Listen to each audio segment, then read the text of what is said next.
Pourquoi notre esprit est-il si imparfait?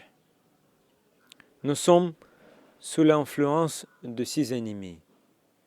Kama, luxure, krodha, colère, moha, illusion, mada, folie, lobha, avidité, matsarya, envie. Par conséquent, notre esprit est corrompu et nous écoutons les conseils de notre esprit, qui sont imparfaits. Certaines personnes disent « Pourquoi servez-vous ces statues ordinaires? Mieux vaut prendre soin de vos envies, de votre luxure, de votre illusion, etc. » Cet esprit donne de tels conseils. La plupart des entités vivantes de ce monde ont tourné le dos à Krishna du bout de leur ongle au bout des cheveux de leur tête.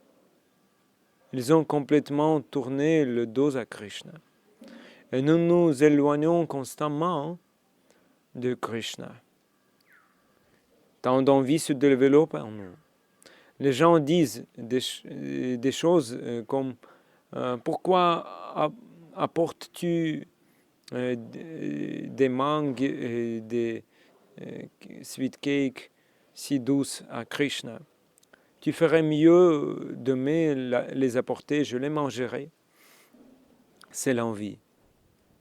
Envie de la personnalité suprême de Dieu, de divinité, Krishna. Cet endroit, le monde matériel, a été spécialement aménagé par Krishna pour ceux qui veulent la gratification des saints.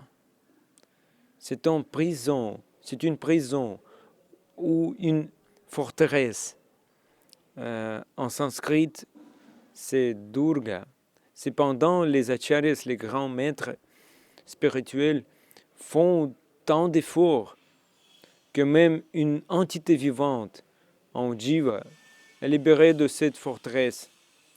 Et s'ils réussissent, ils considèrent que tous leurs efforts sont couronnés de succès.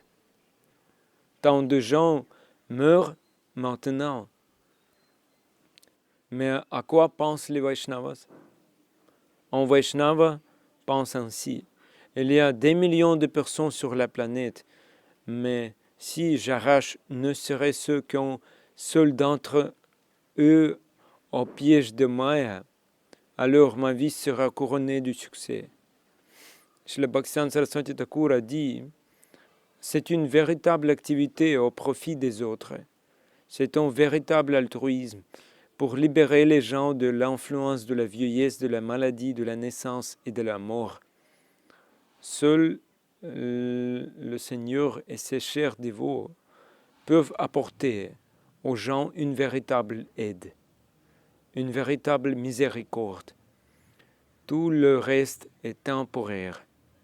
Mais si nous retournons à la demeure spirituelle, nous ne souffrirons plus jamais. »